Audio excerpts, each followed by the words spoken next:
भगवान हमसे चाहते हैं कि हमारा जन्म मरण के चक्र से हमेशा हमेशा के लिए छुटकारा हो जाए। इसके लिए हमें पाप और पुण्य दोनों प्रकार के कर्म फलों से शून्य होना पड़ेगा, क्योंकि दोनों ही हमें संसार से बांधने वाले हैं। परमेश्वर स्वयं अवतार लेकर के या किसी न किसी अन्य माध्यम से या किसी निमित्त के जरिए समय समय पर हम तक अपना ज्ञान अवश्य पहुंचाते रहते हैं। जन्म मरण से छुटकारा यानी मोक्ष प्राप्त करने के लिए मनुष्य योनि ही कर्म भूमि है। मनुष्य योनि भोग भूमि भी है, जबकि अन्य योनियां केवल भोक्ता होती हैं, जहाँ सुख और दुख के रूप में पुण्य और पाप दोनों फल भोगे जाते हैं। हम बहुत भाग्यवान हैं कि हमें मनुष्य योनि मिली। मनुष्य योनि में हम न केवल अपने पिछले कर्म फल सुख या दुख के रूप में भोग करके समाप्त कर सकते हैं, बल्कि परमेश्वर के वचनों के अनुसार निष्काम आचरण करके हम नए कर्म फलों को जोड़ने से बच सकते हैं और इस प्रकार कर्म फलों से शून्य हो सकते हैं, क्योंकि परमेश्वर के वचनों के अनुरूप निष्काम भाव से जीवन यापन करने पर हम किसी भी प्रकार के पाप पुण्य फलों के भागीदार नहीं बनते।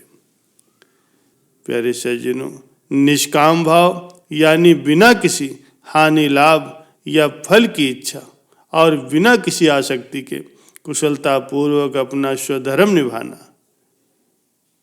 यहाँ स्वधर्म का तात्पर्य अपने शारीरिक, पारिवारिक, सामाजिक, देश और व्यवसाय के अनुसार अपने हिस्से में आए कर्तव्य कर्म और जिम्मेदारियों को निभाना होता है।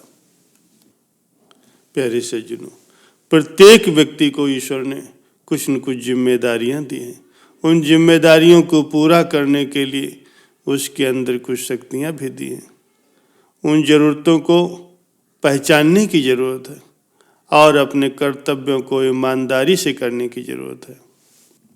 प्यारे सज्जनों, एक बौद्ध भिक्षु अपना भोजन बनाने के लिए जंगल में लकड़ियां चुन रहा था। तभी उसने कुछ अनोखा नजारा देखा। उसने बिना पैरों की एक लोमड़ी को देखा। उसने मन में सोचा, ये कितना अजीब नजारा है, आखिर इस हालत में ये जिंदा कैसे? उसे बड़ा आश्चर्य हुआ और ऊपर से ये बिल्कुल स्वस्थ भी है। वह अपने ख्यालों में खोया हुआ था कि अचानक ही चारों तरफ अफरा तफरी मच गई। जंगल का राजा शेर उस तरफ ही आ रहा था। भिक्षुक भी तेजी दिखाते हुए एक ऊंचे पेड़ पर चढ़ गया और वहीं से सब कुछ देखने लगा।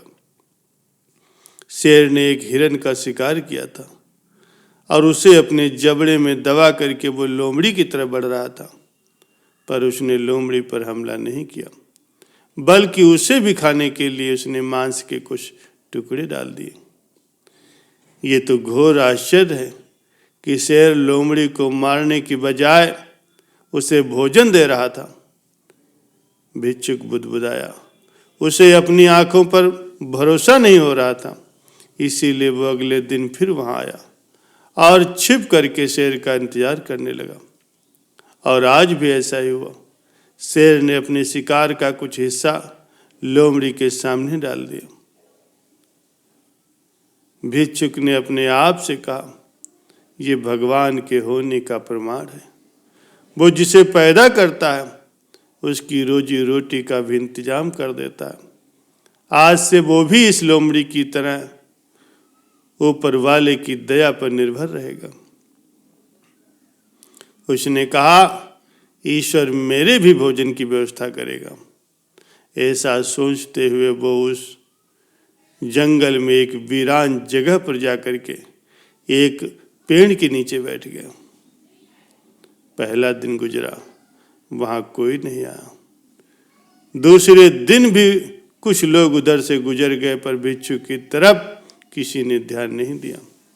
इधर बिना कुछ खाए पिए वो कमजोर होता जा रहा था। इसी तरह कुछ दिन और बीत गए। अब तो उसकी रही सही ताकत भी खत्म हो गई। वो चलने फिरने के लायक भी नहीं रहा। उसकी हालत बिल्कुल मृत व्यक्ति की तरह हो चुकी थी। तभी एक महात्मा जी उधर से गुजरे और भिक्षुक के पास जा पहुंचे। उसने अपनी सारी कहानी महात्मा जी को सुनाई और बोला, अब आप ही बताइए कि भगवान इतना निर्दयी कैसे हो सकते हैं? क्या किसी व्यक्ति को इस हालत में पहुंचाना पाप नहीं है? महात्मा जी ने कहा, बिल्कुल है, लेकिन तुम इतना मूर्ख कैसे हो सकते हो? तुम ये क्यों नहीं समझे कि भगवान तुम्हें उस शेर की तरह महान बनते देखना चाहते थे, लोमड़ी की तरह नहीं।